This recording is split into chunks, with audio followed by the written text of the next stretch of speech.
Dear friends, I welcome everyone who continues to watch my channel now, everyone who has joined its audience, and everyone who is now watching Vitaly Portnikov's channel Arguments. We do not change our tradition of meeting periodically on Fridays and talking about the most important events of the week, or the most important events of recent days. Well, of course, I can't not ask you about your impressions, of course, if you took the most direct line to Putin, but in any case, the main points that Putin announced was published.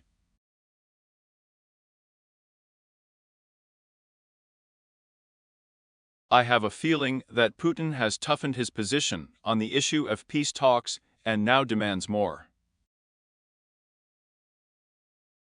Now he has again started talking about the fact that Russia will agree to peace only if it receives the entire 4 Ukrainian regions, which were verbally annexed back in the fall of the 22nd year. In fact, we know that part of the Donetsk region. I do not remember whether the AFU retains control over at least a small part of the Luhansk region, but a very small part, yes.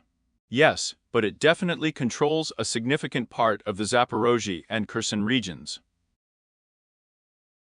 In fact, Putin demands Ukraine's surrender. What kind of feeling do you have? You know, I'm honestly not surprised by this. I have been since the first days when there was a thesis that Russia requires Ukraine to withdraw troops from the Donetsk region. And after that, it will be possible to talk about ending the war, about a ceasefire. From the very first days I asked the question, why should Putin be interested only in the Donetsk region? But there is the so-called constitutional law of the Russian Federation. Therefore, constitutional law and Donetsk and Luhansk, Kherson and Zaporizhia is equal subjects of the Federation. Why is it necessary to demand the withdrawal of troops that Putin considers occupying? It doesn't matter how much it corresponds to common sense, but it counts. From the Donetsk region, and in Zaporizhia and Kherson, he says, well, stay, we will freeze the conflict there. I was sure that as soon as he received American consent regarding the Donetsk region, he would immediately remember Zaporozhye and Kherson. By the way, it's not the first time he's talking about it. He spoke about this during his speech in New Delhi, where he also promised to liberate both Donbass and Novorossiya. And then everyone was interested in what is Novorossiya. Novorossiya is, firstly, in the Kherson, Zaporozhye region, and secondly, we can recall Novorossiya, which he outlined from the point of view of borders in the name of his Crimean speech. There are much bigger territorial claims there, he just couldn't capture these territories. But we remember how the 2014 year began, with the Odessa region, with Kharkiv. He just managed to gain a foothold where he managed, but there are much more ambitions. And this is a man. Wait, and do not remember the Dnipropetrovsk region. Of course. Yes, there was an attempt there too. It's just that Putin is a man who perceives any negotiations as a signal of surrender. He believes that if people talk, then they want to capitulate, then they are already weak. He does not understand the compromise at all to come together in the middle to find a common language. This all tells him that he needs to hit backhand. Yes. You remember, at one of his press conferences or direct lines, or maybe even during some kind of communication with the people or with the press, Putin said that those who make concessions are the weak ones, and the weak ones are beaten. Remember? Yes, of course. But this is the same story about the rat that turned around and attacked him when he cornered it. That's his moral. Therefore, it is very difficult for me to understand why people like Trump do not understand the essence of this morality. That's weird. Well, how do you like the story about the fact that we did not start the war? Well, of course not them. The war was started by Ukrainian nationalists who tried to seize Crimea and send a search there. No. He said that the war was started by those who committed an unconstitutional coup and seized power in Kiev. That's right, that's what they were. They then sent a train to the Crimea in the 2014 year. They tried to impose their terrible will on the workers of the East in general. It is clear that the son of a bitch continued to maintain diplomatic relations with this regime, communicate with the president of this country, who was elected after this very coup, and as a result. Yes, and then with another president. Or was it a double? I would like to ask Vladimir Vladimirovich, so it turns out that instead of you, then in December of the 19th year, some kind of double came to Paris and communicated. And he's like that all the time. At first, after Petro Poroshenko was elected president of Ukraine, it immediately began, "Oh, we'll talk to Pyotr Alexeyevich. He is a serious person. We will look for opportunities for mutual understanding." Then, as soon as it became clear that Poroshenko would not capitulate, they remembered the coup d'état again. And they talked about this coup d'état, about the illegitimacy of Poroshenko, until the year 2019, when Zelensky was elected. A new interlocutor has appeared. Vladimir Alexandrovich, of course, understands everything and was elected because he is already tired of the war and wants peace. That's it. As soon as it turned out in Paris that Zelensky did not want to capitulate, after some time, the topic of a coup d'état arose. The 14th year. Is everything logical? Everything is logical. Yes. Well. Therefore, they just constantly speculate on this in order to legitimize their own actions. I want to remind you that this is not only connected with Ukraine. It was the same trick with Chechnya. At first, they communicated with Dylimkin Yanderbiev, signed a ceasefire agreement. Then recognized Aslan Maskhadov as the president of Chechnya, right? Yes. We held negotiations with him, perceived him as a leader, in fact a subject of the Federation, yes, with some strange status. But then there were many subjects with a strange status, one way or another. And then, when they decided that they would simply cover Chechnya with carpet bombing, the layouts immediately turned from the president into a bandit in their vocabulary, and they began to behave with him as if no one had elected him, and as if he was an illegitimate leader of the republic at all. And they didn't do it once either, they did it many times. They then sent one puppet ruler there, then another. And for the period when they hoped that this puppet government would establish control over the situation, they perceived it as real. Here they are even before the body of Gave, who was the last first secretary of the Chechen-Ingush Regional Party Committee. They were sent there to lead the provisional government and perceived it as the leaders of the republic. And when it turned out that he could not establish control, they forgot about it, and again returned to communicating with the leadership of the Chechen Republic of Ichkeria. Well, that is, it's all a matter of expediency. Yes. And what do you think about the prospects for peace talks, which nevertheless continue? This time it is in the format of 3 delegations, American, Ukrainian and Russian. Well, as far as I understand, the 3 delegations never meet each other. Are Americans communicating with Ukrainians, with Russians? Well, yes, of course, they are intermediaries. But again, it is in Russia's interests to drag out such negotiations indefinitely. In general, I think there are 2 clear signs that Russia would like to end the war. And we do not meet with signs with both of them.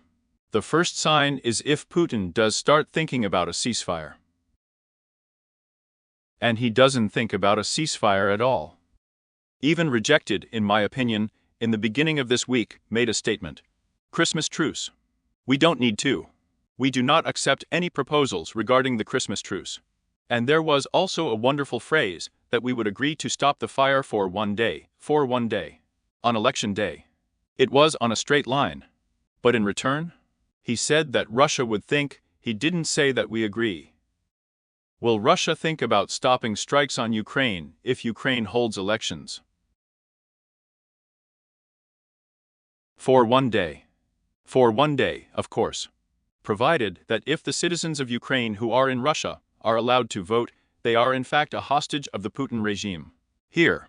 It means that he is not discussing any ceasefire, so this is not a peace negotiation at all. Because I don't believe in any peace talks at all that are not related to a ceasefire. And the second, you know that there is such a point of view. I personally believe that it generally corresponds to the real state of things, that for Putin, the negotiation process, or rather the imitation of negotiations, is simply one of the directions of a hybrid war. In other words, there is an open large-scale military aggression, and at the same time, various related operations are carried out. An information and psychological war is being waged, and such a cover operation is being conducted. in the form of imitation of readiness for peace, for negotiations, for a ceasefire. So that sanctions are not imposed, including. Yes. So, well, the second sign is when Putin sends one of the people who make institutional decisions to negotiate.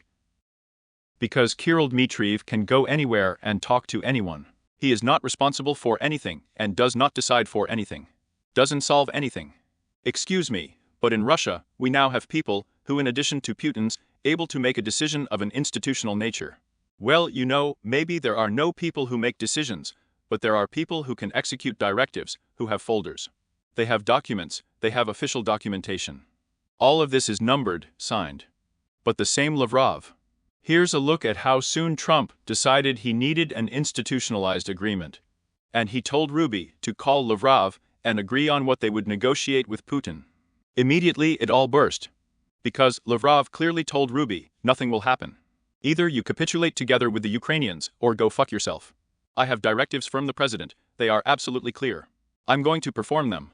And Rubia came to Trump and told him, Mr. President, they are not going to do anything, you do not need to meet with him. Well, then Trump. It turns out that Trump is also playing at peacefulness. Of course. Trump sends turns and also understands that they don't eat turns. They can't get involved in anything seriously because they are not responsible for anything. They do not need to go to Congress and then to explain what they have agreed. And by the way, look, this is some kind of amazing story from the times of the feudal chronicle of the 17th century. The son-in-law of the President of the United States discusses political issues with the husband of a friend of Putin's daughter. Yes, indeed. You have formulated it well, Vitaly Eduardovich. This is a story from somewhere out there from the Middle Ages. Well, or maybe there is a new time, yes. Well, that is, never the same. It is clear that relatives were used from time to time in some political actions. But again, it was always also at critical moments when no one wanted to negotiate seriously about anything. And wanted to ventilate the situation. Well, that's Khrushchev, right? He used his son-in-law Alexei at Jubai, much like Trump Kushner. But again, from Juba all the same, despite the fact that he was the son-in-law, it is in contrast to Kushner. Was there a member of the Central Committee of the Sipsu, the chief editor of the state newspaper? In other words, he was still responsible one way or another with a party card for what he decided at all.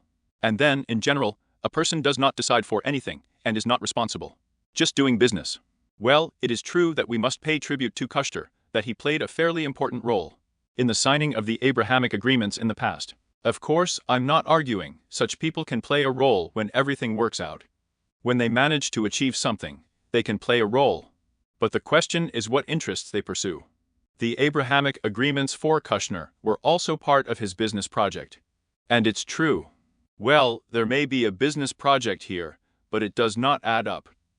Listen, dear friends, I want to remind you that Vitaly Portnikov and I are working live in parallel on our two channels.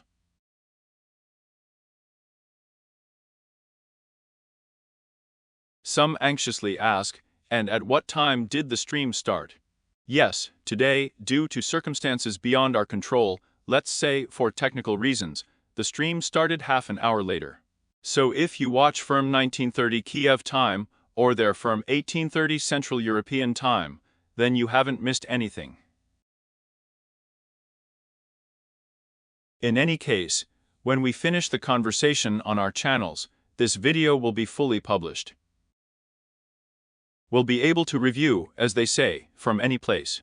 I remind you that we are waiting, of course, for questions, replicas, comments, subscriptions.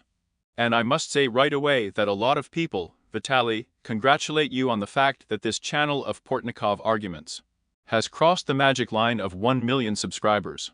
And I'm also on its side opposite, the channel Vitaly Portnikov Ukrainian, and crossed millions. And this channel is just the two of us, by the way. At one time on our air it crossed the line of 500,000. I'm sorry, I made a mistake here.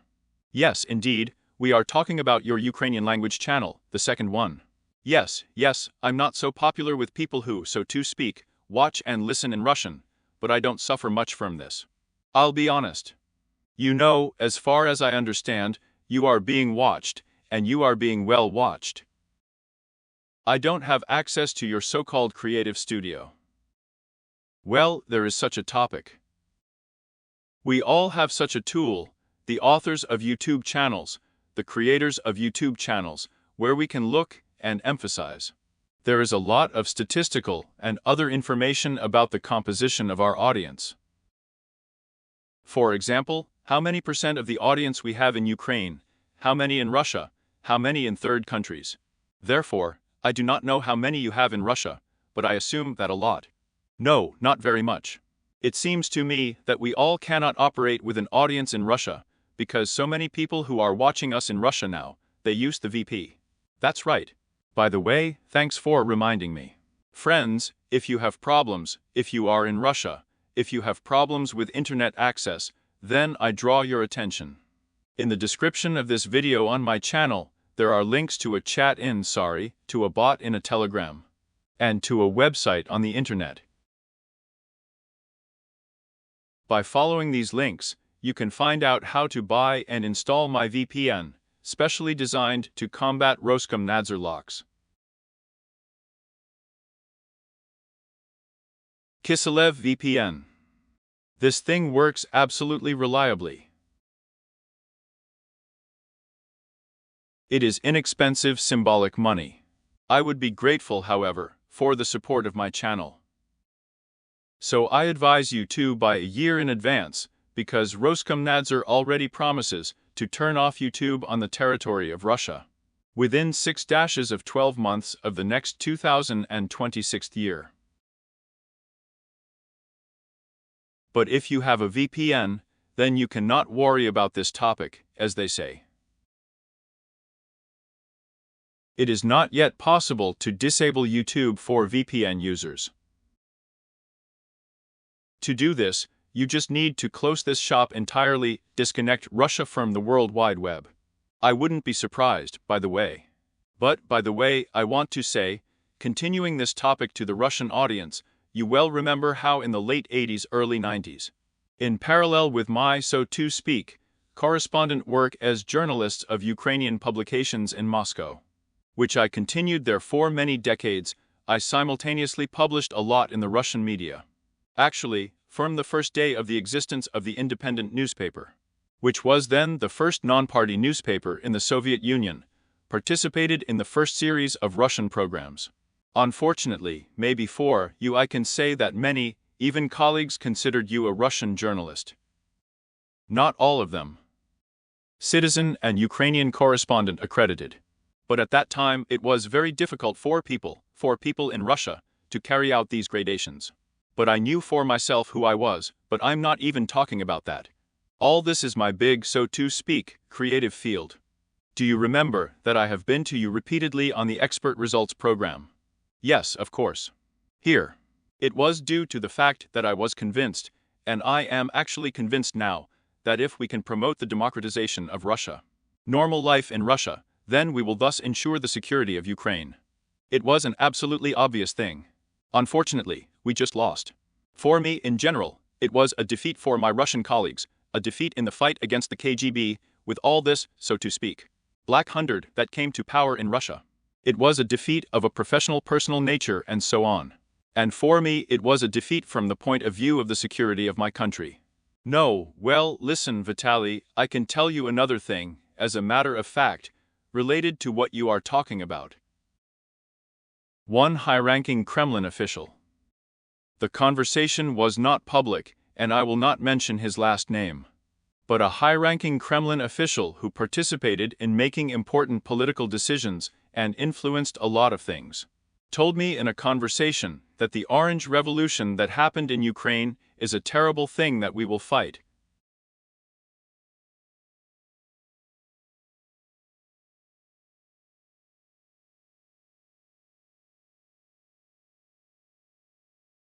We will not allow a repetition.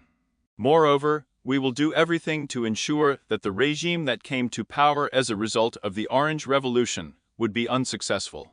Because otherwise the success of the new Ukrainian president and the new Georgian governments that appeared in the 0 years, in the second half of the 0 years, the success of this project will mean that Russian citizens, the voters of our president, So he said, referring to Putin, may wonder whether to go the Ukrainian way.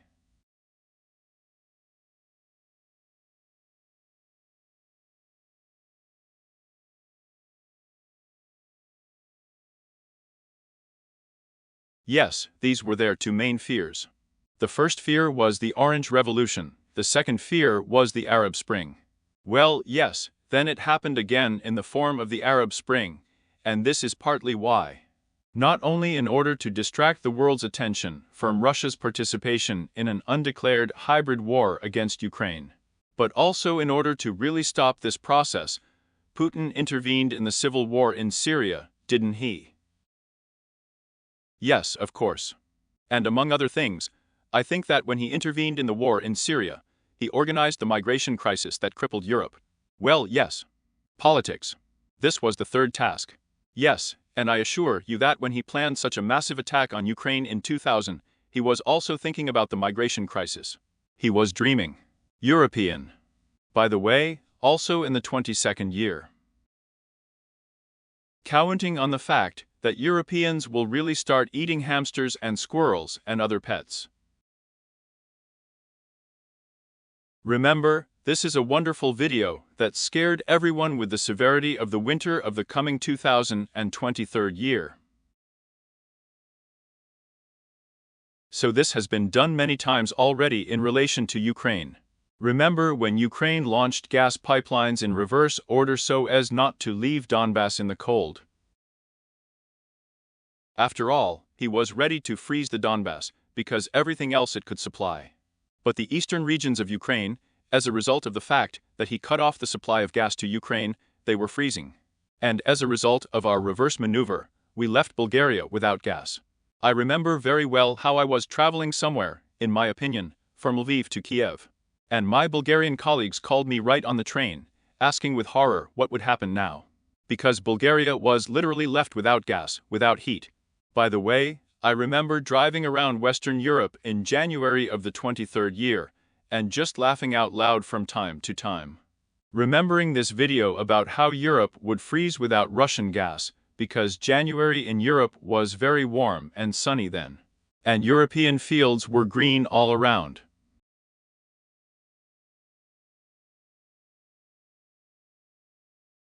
It was very funny. But listen, having said about the conversation that I had not publicly, and I don't want to quote it completely, and name the person with whom I conducted it, they still consider it unethical.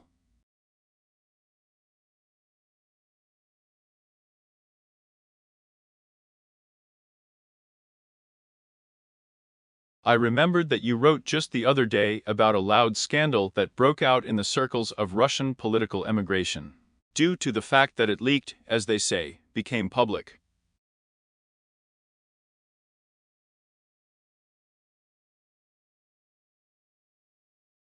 A non-public conversation between Kasparov and Vladimir Kara-Murza. What do you think about telling it about this? And last night, I watched for quite a long time an absolutely brilliant interview with our colleague Konstantin Egert, yes, who, unlike me, knows how to intelligently express himself on this topic. And there he formulated thoughts with which I fully agree that there are two groups of Russian oppositionists. One group understands perfectly well that the real salvation of Russia is in fact the result of its military defeat.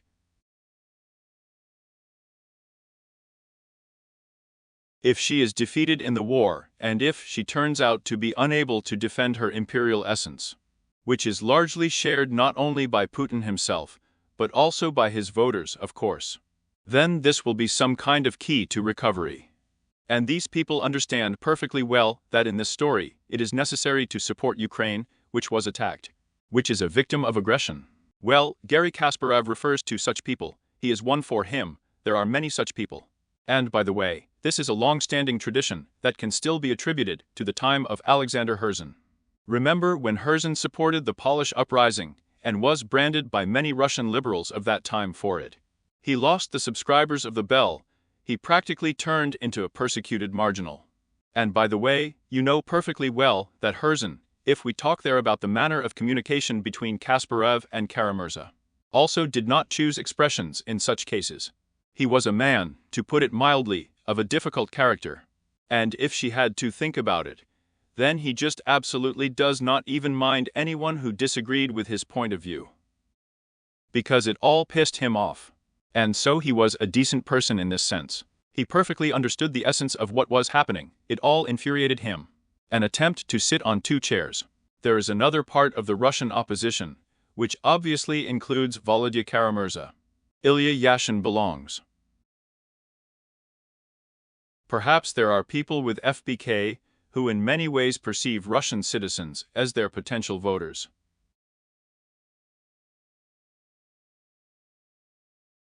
And so they believe that it is impossible to behave differently with these voters as to indulge their, so to speak, idea of the world. Yes, they can condemn the war, but they don't want to institutionalize it, because then they won't get these voters.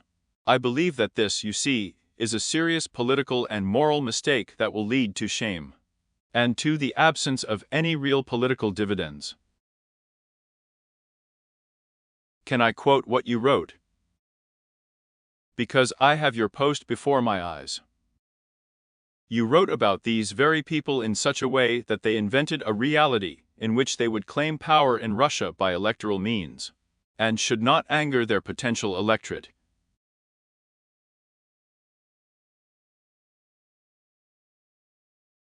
This is the world they live in. But this is not the real world in which Ukrainians are dying from rockets and bullets. And I understand very well, my interlocutor Vitaly Portnikov writes further, why Garry Kasparov got mad.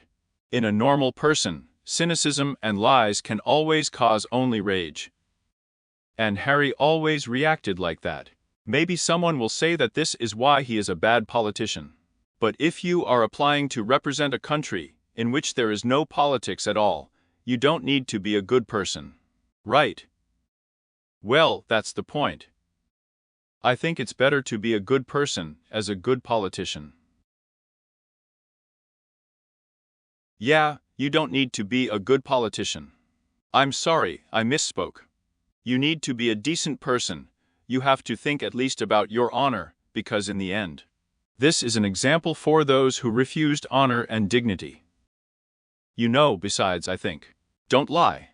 In addition, I believe that the idea of the electorate as something irremovable is deeply erroneous. Here's one of my political heroes from childhood is Willy's brother. This is a complex figure. Of course, we can make a million claims against him today, including for the Eastern policy. It is contradictory. But I'm just a Jew. And when Willy Brandt knelt in front of the monument to the victims of the Warsaw Ghetto, I didn't see it at the moment when it happened. I was a little boy, but then I saw it. For me, it became a kind of moment, which, if you like, made it easier for me to imagine what would happen when I got off the platform. From the platform of the train that would take me to Berlin or Munich. The same thing really happened later. The train arrived, I got on it and arrived in Munich. Do you understand? Or to Nuremberg. Here is Willy Brandt, by his act, he reconciled me to the nightmare that was before, when people who live in Munich or Nuremberg, they can have as their relatives or neighbors or anyone grandfather great-grandmothers of people who killed my loved ones in Ukraine. But again, these same people, they also elected Willy Brandt as their leader. Yes, they probably didn't like it very much when he got on his knees. Many were very unhappy. But then it became one of the most important historical gestures in the history of the German people. Yes, you know, I have heard from many Germans that it is in vain that you call this act, this gesture of Willy Brandt, this knee of worship before the place where there was once a Jewish ghetto in Warsaw, the moment when Germany was cleansed of Hitler's legacy.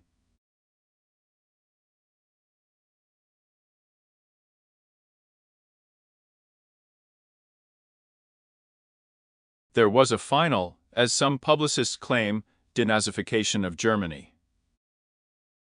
Not a fig of the kind, my temperamental interlocutors told me. This was just the beginning. Most Germans then said, what is he doing, but how dare he? Who authorized him to kneel before some Polish Jews? Yes, of course, but then, but the children of these Germans looked differently. You know, in Berlin, not far from Alexanderplatz. And this photo is the main one there, it's just on the street, because everyone understands that this is one of the most important, I say again, historical gestures in the history of the German people.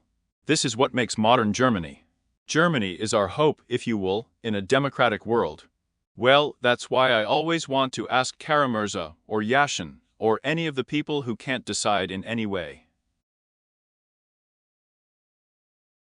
So they should sign this unfortunate Berlin Declaration or not sign it.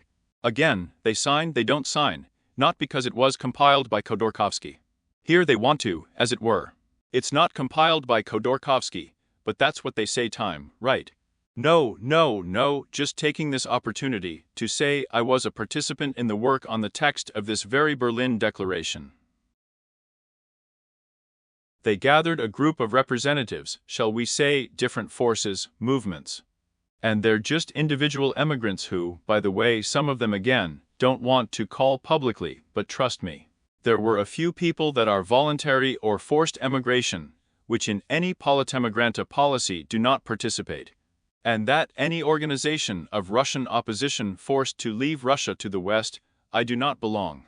But here there was a meeting in the spring in Berlin on the 23rd year, where, as they say, who not only came in pairs, not in the literal sense of the word, yes. And there was this, well, how to say, the editorial committee, which decided to let a minute we are at the end of the meeting will adopt a document which will remove many of the questions we are often asked.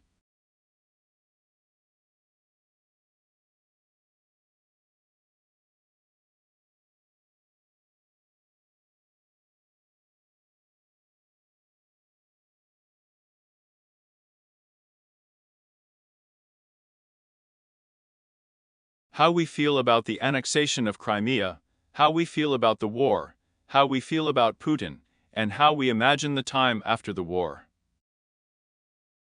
And there were actually 4 main provisions formulated there, figuratively speaking, that the war is criminal, that Russia should return to the borders, of the 91st year, that is, return all the seized territories to Ukraine, that Putin's regime is illegitimate, it is clear, due to the fact that Putin was last elected on the basis of the Constitution, which is generally based on stumps changed. As for the future, reparations should be paid to Ukraine. All the damage caused by Russia, as a result of criminal large-scale aggression, should be compensated.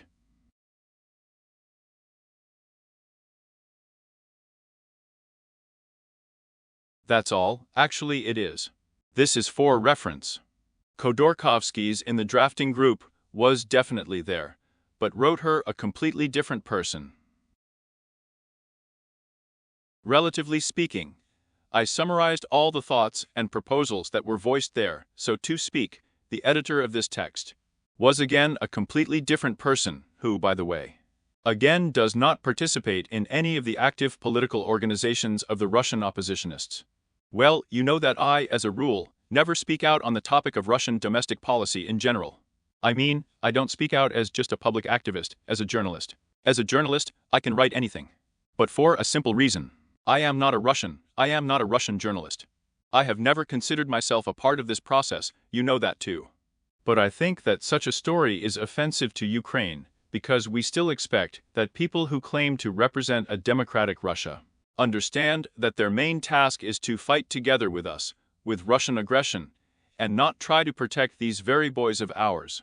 I already had a conflict with Vitya Shenderovich on this topic, now Kara-Murza is with Yashin. Again, it didn't start today. I remember very well how Ilya came to Kiev after the Orange Revolution. We were on the same TV program with him, which was hosted by our colleague Savik Shuster. And suddenly Ilya says, yes, everything is clear, you are fighting for democracy there, but I was on Andreevsky descent, and saw how Nazi symbols are being sold here. And my grandfather fought. But I started laughing for one simple reason, we both flew in from Moscow then.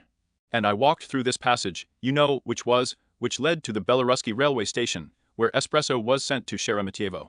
And there are antique kiosks there. Remember war? Of course. And these bazaars were the trays of type. Yes, and the same Nazi symbols were sold there. And my grandfather fought for me too. But I'm not throwing him a tantrum on TV. It infuriated me because I'm such a political cynic. So you're here on the one hand to support the country, which is really unlike your country, become really democratic, and on the other hand, you have to recoup some room for your pseudobacteremia for this paleobase. Well, it's not good. And by the way, Stalin's symbols of the Soviet communist totalitarian regime continued to be sold there, in demand. Yes, but Hitler's too. It's just ordinary. I mean the very crossing of the Belaruski railway station. But this is an ordinary antique. Listen, do you know where I am at all? I saw the first stamp that was sold with the image of Hitler in Soviet times on some antique stall, too. Well, these brands were sold, yes. It is clear that they were not shown to everyone, but they were there. People bought them because they were Philatists, not because they were National Socialists. And that's why all these techniques are like this. They are propaganda techniques. Is it true? Well, it's true. I have here a question occurs to you. In connection with this topic, which we are discussing, and in connection with your memory of Willy Brandt, who knelt in front of the place where there used to be a Jewish ghetto in Warsaw.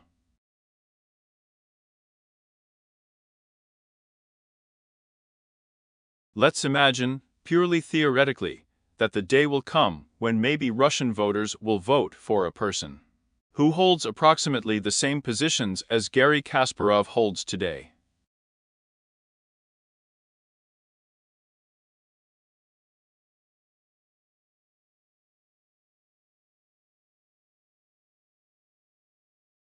So this person will kneel in front of the place where Avdiivka was or where Bakhmut was.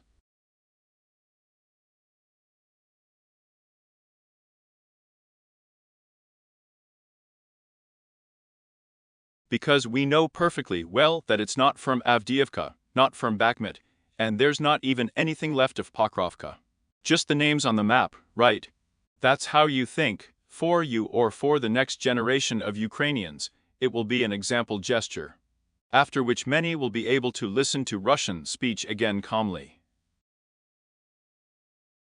Because now I understand that many people in Ukraine perceive even the Russian language as our forefathers, despite Klonopin Brunt couldn't hear.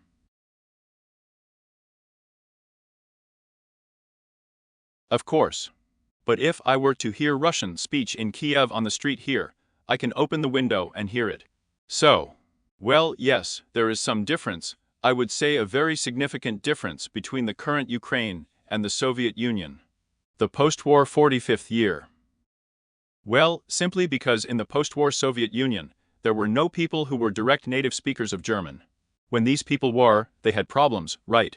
I have a friend in Israel who was born in Riga, and they were German-speaking Jews. They had a big problem in which language to speak after the 45th year, because it was the mother tongue. But this problem was, for example, with German emigrants who lived in Moscow and worked in Moscow. Well, that is clear, it may not be so here, because there are a lot of people who are native speakers of Russian. But many people are already practically abandoning this language. But I don't really know how to tell you this. Well, you know, but the same Anwar Saadaji had the courage to come and speak in the Knesset, right? Yes. And somehow, despite the fact that there were several wars between Israelis and Egyptians, many Israelis lost their close soldiers with Egypt, but somehow coexistence began, perhaps without love. Yes, of course. But if a person does such a courageous act, then perhaps it at least allows nations to coexist. Unfortunately, the Russian-Ukrainian war is not over yet. We do not yet know what crimes Putin is capable of. After all, he is doing everything possible to make these two peoples hate each other forever. He might not have done all of this. I'm not even saying that he could not occupy anything there, but he could not annex Crimea, not create these legal problems. He could not have acted with such cruelty and ferocity. He could not have plunged Odessa into darkness, right? The war also can be done in different ways. He leads her with deliberate cruelty. Deliberately. With deliberate cruelty. And this too, and it seems to me that he does it on purpose so that his heirs can already understand that those who come after him may not treat it as crazy as he does, so that they do not have the opportunity to reconcile. He will do everything possible so that there is no possibility of reconciliation. Well, by the way, like Hitler, he also believed that he would do everything possible so that the Germans would have no choice either to win or to be lepers in Europe. He succeeded in many ways. By the way, I'm just following the news feed with one eye, as they say, and I see that there was a statement by Secretary of State Rubio on the tape, whom you very appropriately recalled today, a person who is not formally involved in direct negotiations right now.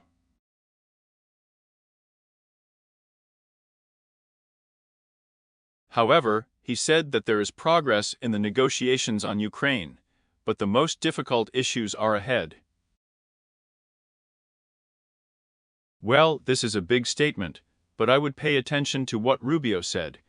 We are trying to find out what Russia can give, and what it expects to receive, what Ukraine can give, and what it can expect to receive.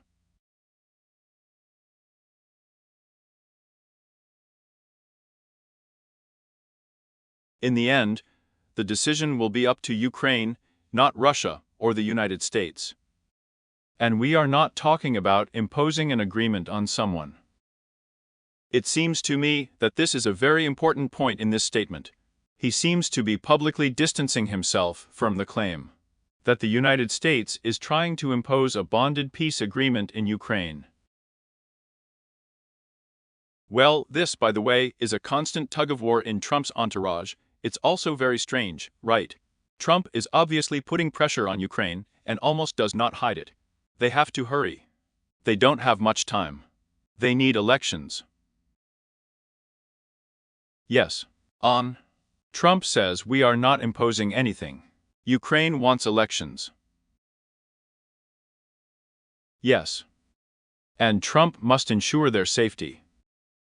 Trump must ensure their safety, especially after what was announced today by Putin, who said, "Let me remind you, yes. We have already touched on this. So let the meaning be like this: let the Ukrainians organize elections, and on the day when they vote, we will think about bombing Ukraine or not." That's right. We'll think about it, right? That is, maybe we will think about it. We will decide no, we will bomb them anyway, because there are not such candidates. Not those candidates are applying for deputy mandates or for the chair of the President of Ukraine.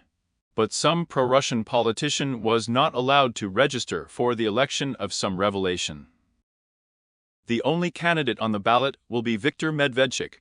Then I think that on this day, it will be possible not to bomb. Yes, or hero of Russia. You noticed that this very former People's Deputy of Ukraine, and now a member of the Astrakhan region, Durkik, received the title of Hero of Russia.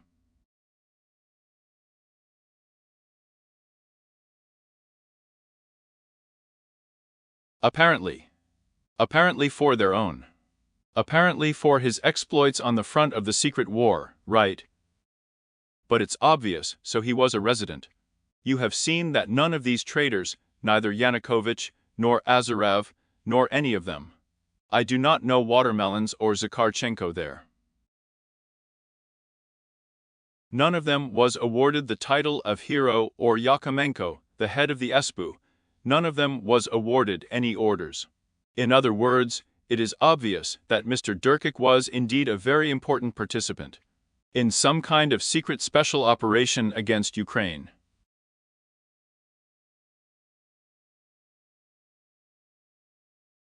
Maybe it was he who promised Putin, not some Medvedchuk, but he promised Putin that Kiev would be taken in 3 days.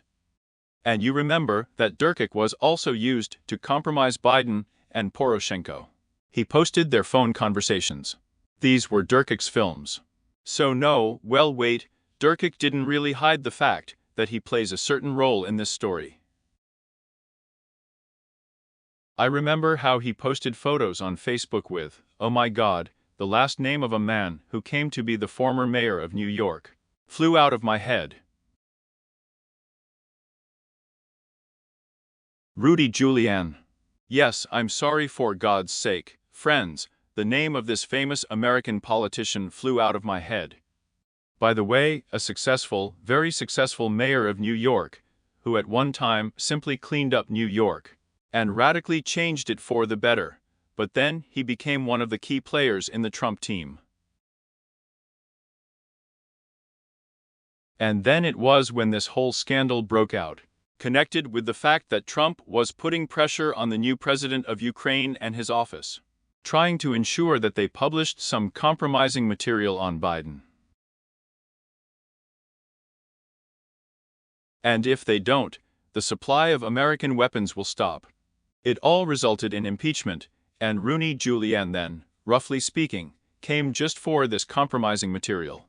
And I remember perfectly well how there was a press conference and such huge beautiful color photos, where Durkic and Giuliani are having dinner in some Kiev restaurant were also published.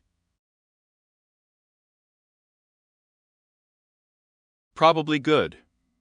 Probably. I don't remember.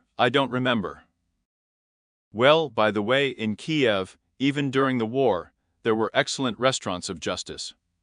And once again, he talks about what kind of figure Durkic was.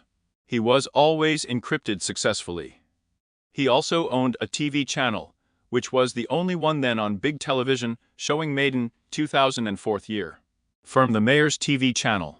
On the other hand, in my opinion, in personal conversations he never hid his Russian sentiments, his connections in Moscow, his private trips there.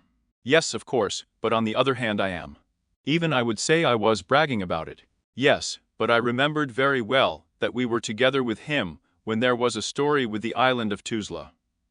And again, there was a program by Savik Shuster, but Moscow on NTV. And he invited several people to the Kiev studio. Here I was in Kiev then, and Andrei Durkic, a People's Deputy of Ukraine, who defended the Ukrainian position on this program, was sitting next to me. So no, well listen, he was standing on the Maidan in an orange scarf. Of course, yes. That's the trick. Well, on the Maidan orange scarf was another member of the Council of the Federation, Dmitry Rogozin. Oh, well, in fact, who did not stand in orange scarves on the Maidan, and firm Russian politicians, and firm Ukrainian politicians, and firm Russian journalists, for example, who then came to Kiev to breathe the air of freedom, and then more than 10 years later supported the annexation of Crimea, and some of them today support, and the war against Ukraine. Yes, it is, unfortunately. Unfortunately, in our profession, it's not for me to tell you, Vitaly Eduardovich, there are people who are absolutely unprincipled and absolutely opportunistic. But we saw it all again in the 90s, how people changed their positions, then changed them again, then changed them again. You can make an encyclopedia of this chameleonism, of course. It's true. Let me ask you one question that I'm just interested in.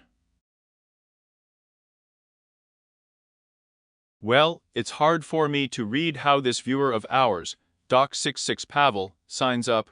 He writes from Prague and is interested in which of the politicians do you consider Vitaly to be the real leader of Europe.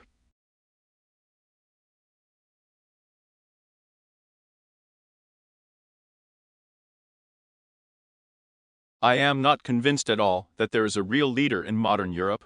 In other words, it is clear that Federal Chancellor Friedrich Merz is now applying for this place. It is clear that Emmanuel Macron had always wanted to be the leader of Europe, but he wasn't very good. To what extent Merz will be able to become this leader, we will see over time, because it is very difficult to be the leader of Europe, and at the same time not be the most popular politician in Germany itself. Not very good things. But it is clear that in order to be a real leader of Europe, not declarative, not moral, you need to have, so to speak, economic potential and political opportunities under you. Therefore, by definition, the leader of Europe can be either the Federal Chancellor of Germany or the President of France. Angela Merkel, in fact, was an informal such a major figure in Europe, but she tried in anything not to intervene, as we know. Well, it seems to me that this is where she burned her authority, which, among other things, is such an ambivalent position about Russian interference in Ukraine. I am referring to the intervention that took place during the auto, as it is often called in Ukraine, during the hybrid undeclared war. That is, from the 14th to the 22nd year. Yes, it's true. Although it is clear that she believed that she would be able to drag Putin into some kind of economic ties. And this would already close the way for a big war, but she miscalculated. Well, listen, it's her foreign minister Steinmeier, the current president in Germany, formulated his famous formula, put forward, which greatly harmed Ukraine in those negotiations.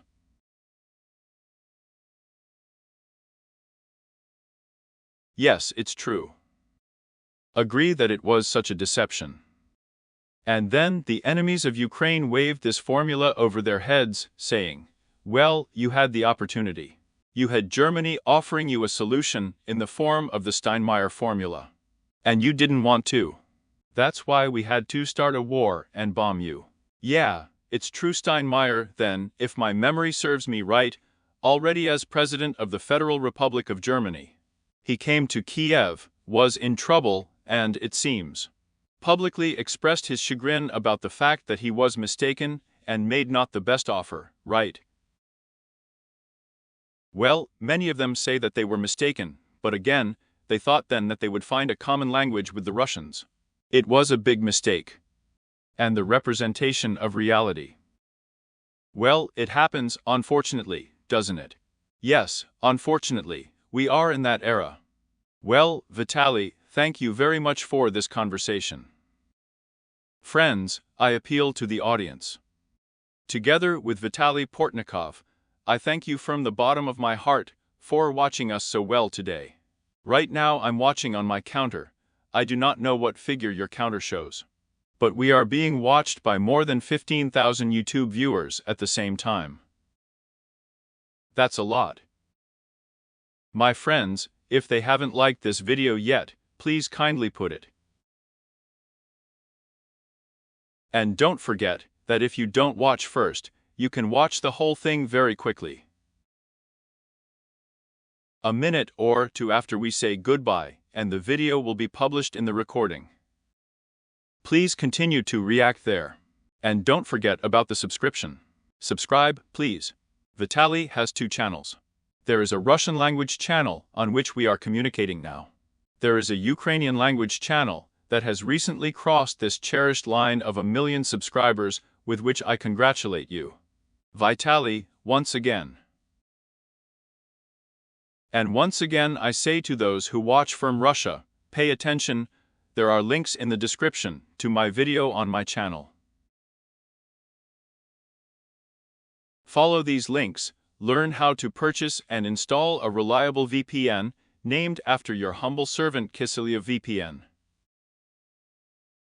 The thing is proven, it works well. All Roskomnadzor locks are bypassed, and if you buy a year in advance, it will be cheaper. And in terms of each month, then you certainly won't know the year of grief. That's it. Vitaly, once again I bow low, thank you and all the best, friends. See you soon. All the best.